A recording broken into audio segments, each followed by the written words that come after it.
is our Tamron Hall show tasting table, and we have an hour of ideas if you're celebrating the holidays or ready to launch into something new for the spring. So for the past 3 decades, Chef Josh Capon has built a food empire with award-winning burgers, mouth-watering steaks, spectacular seafood, and I have had the pleasure of dining at his new restaurant, Little Maven, in New York City. So Chef Capon lives in Jersey. Growing up on Long Island, Passover was a time for celebration with food and family. Take a look. My name is Chef Josh Capon. I've been cooking since I'm 14 years old, and I'm currently 51, so you do the math. The thing I love most about being a chef is, let's be honest, everybody loves to eat, and food brings people together and puts a smile on their face. For my family, Passover is an important holiday. When it comes to the menu, we usually start with some chopped liver, some potato latkes and sour cream, of course some gefilte fish, and then a braised brisket with pomegranates and grated horseradish. But a couple things I made last year that became an instant family favorite are my horseradish-crusted salmon and my spring pea pesto. And both dishes are light and welcoming spring, which is exactly one of the things that Passover does. And Tam Fam, that's what I'm gonna be making for you today. Oh, so sweet! Tam Fam, we're excited to have him. World-renowned Chef Josh Capon. Okay, so as you know, in our house, we celebrate Easter and we celebrate Passover. I think I have a picture of, this was Moses' first Passover. That's him there with this little yarmulke on, getting to the spirit of the holiday. This is not brisket. But they're also, because a lot of people think brisket. Easter and Passover are both celebrations of spring, right? Absolutely. Spring is in the air, it's an awakening of the seasons. I love it. Which is kind of nice. So, okay, so you've got a horseradish-crusted salmon. Yes. Thought we'd do something a little different. I like it. I made this last year and everybody went bonkers. So we're just gonna take some beautiful salmon fillets. Okay, got it. And we're gonna awaken them just like spring, right? So we're taking a little red onion. We're gonna dice it nice and small, right? We call this a brunoise. I know this looks fancy. I do this a lot. When did you started cooking at 14. We've been talking about my new book, Confident Cook. When did you become a confident cook? I would say when I went to college, I just started cooking meals for all my friends. Collecting 20 That's bucks an easy way to make friends with people. You're like, it's like, I know I'll be your friend. Who wants dinner? Everybody give me 20 bucks. I'll do the shopping, the cooking, and the cleaning, and everybody shows up. I love that. And that's when I decided to actually go to culinary school and make a career out of it, because my parents were smart enough to realize, hey, he's pretty good at this. Okay, so I love it because your daughter just got accepted into college. I think we have the video of the family celebration. Let's take a look.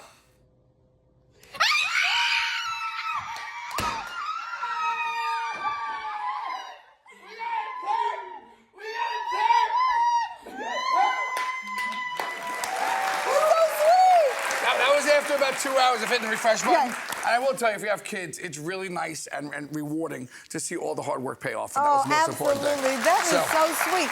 All right, so you've got your dill. Lots of fresh dill, lots of fresh herbs. Cook with fresh herbs and citrus. Lemons. I always say 2 for the price of 1. Don't just juice your lemons. What should you do before you juice your lemons?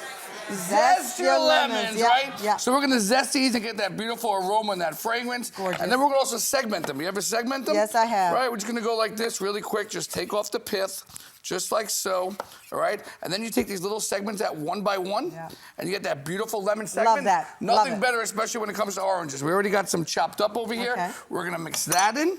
We're gonna take, so fresh. by the way, microplane. If you don't have a microplane, please buy a microplane. I agree.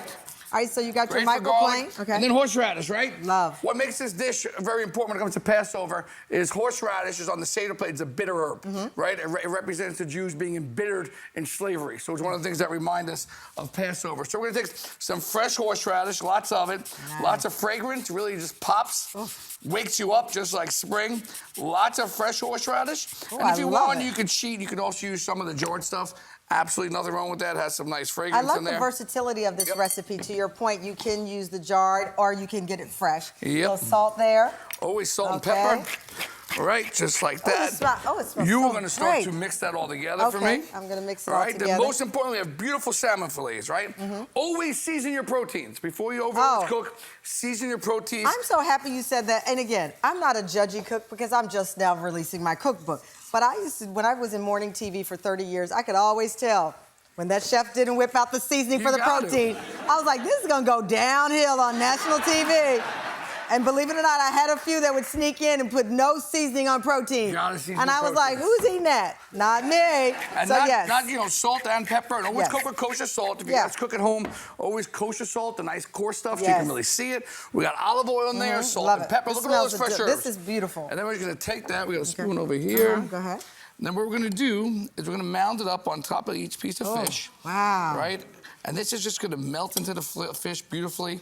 Give it some really nice fragrance. Oh, this is gonna develop into a nice crust. I can already tell this. I'm going to love this already. So you're gonna put the mixture on top, lemon slices, 400 degrees for 12 minutes. We're gonna finish about 12 minutes. We're gonna finish it up. We're gonna reveal our finished salmon dish from rockstar chef Capon, putting some spring twist on it with the pesto. We'll be right back. Hi, my name is Lucy Miller. I'm from Comac, New York. Every Passover, I make a recipe called Matzo brei. It looks a lot like Passover French toast. You take the matzah crackers and dip them in an egg mixture and cook it all up in a skillet as one big French toast frittata. And it's one of my favorite things to make every spring. And now I'm so excited that I got to share it with all of you. Thanks, Tam Fam. Welcome back to our celebration of the spring holidays. We are with Chef Josh Capon, who is sharing his favorite springtime salmon recipe, pairing it with a pesto with a spring twist. A lot of excitement in your house. You got a kid going off to college. You've got all of the restaurant empires. How do you do it? They always ask women, how do we do it all? How are you doing it all? Listen, with everything going on, I think the most important thing is to really enjoy your time at home with your friends and family. I love that. I'm a family guy first. I love that. That's what the holiday's all about, That's right? what the holiday's all about. And bringing family into your house. Okay. So that's what we do. Obviously, being the chef is usually at my house. But it's nice when everybody comes over and helps with the cooking process. So, chopped liver is very traditional at Passover. Most people don't like chopped liver, especially kids. So this Did you see my face? I was like, Exactly. This is like a vegetarian version of chopped liver. I like that. Springtime. We got peas. We got some of that lemon zest that we talked about. A couple cloves of garlic. garlic. I have to tell you, I think peas are the underappreciated vegetable. 100%. People don't give it up for peas. Thank you very much. 100%. I think people don't appreciate peas. You can buy fresh peas. Yeah. Buying frozen peas, nothing wrong with it. They're frozen at the peak of the season. They're vibrant green. Don't even need to cook them. Right in the food processor. Always a good amount of olive oil. Yeah, love Once again, salt and pepper. Always out of the pepper mill. Look at you like working out on that pepper grinder. Goodness. Good amount of salt. And once again, we talked about herbs, right? Yes. We talked about herbs. We're going to put a lot of dill in there. Yes. We're going to put some fresh mint I love that you're using all of the ones that are not appreciated. Dill, not talked about enough 100%. there. Tarragon? Tarragon, not talked about enough. I love it. Yep. Put some chives in there for a little bit of spring onion. You guys should all be growing herbs in your backyard. I do. I've just gotten into it. I got my little herb garden in the back. I feel so accomplished when it's like, oh, look at that. And if you're not great at gardening, just put in like mint. It just grows on its own and you will feel like, I did it. Look at that mint. Be careful with mint, by the way. Mint has a very invasive personality like myself. You got to put them in a container or it'll take over your herb garden. It'll take over your herb garden, not a good way. If you don't have a green thumb, start with mint. You'll feel so proud of yourself because you can do anything to mint and it'll just keep growing. Yep. All right, so you got your pesto going here. This looks so beautiful. Right, just bring it all together. See how it's starting to come together? Oh, yeah. Once it's starting to move, just like you guys all were during the commercial break, you are good to go. Okay, see, what happens in the commercial break stays in the commercial break. I this place is a party. I just want to come out and hang out during the commercial break. I love it. All right, so you've got that here. Yep. Ooh, one thing I'm not gonna lie. Completely forgot the toasted pine nuts, but that's okay. Always toast your nuts before you put them in your pesto. Bring out those natural fragrances. Sorry, I know we're having a good time. Take it easy. All right. When you toast your nuts, it brings out a nice fragrance. It brings it back to life. I love it. Put toasted nuts in there as well. Okay, so toasted pine nuts inside. Yep. Okay, got it. Our salmon, beautifully cooked out of the oven. So we started here. We're here. Yep. Now all we're gonna do is take some of that spring pea pesto. Oh, wow. Just like so. Okay. Really nice, healthy, and light. I know coming out of the winter, we're all trying to eat a little bit healthier. Yeah, we're trying to get ready for the summer. Most part. Yes. Okay. We're gonna take this salmon over here. Nice. Look just how beautiful like that so. looks. Get that skin right. Look at that skin right on top. Oh my gosh. Come on, look how pretty that looks. That's beautiful. Always a little wedge of lemon. I just love like it. so. And another little hors d'oeuvre item. We took that same spring pea pesto, our little matzo, which represents Passover, unleavened bread, a little shaved pecorino, a little ricotta salata, right over the top, just like so. A little radish for color, makes a perfect hors d'oeuvre. She's already diving into the salmon over there, which I absolutely love.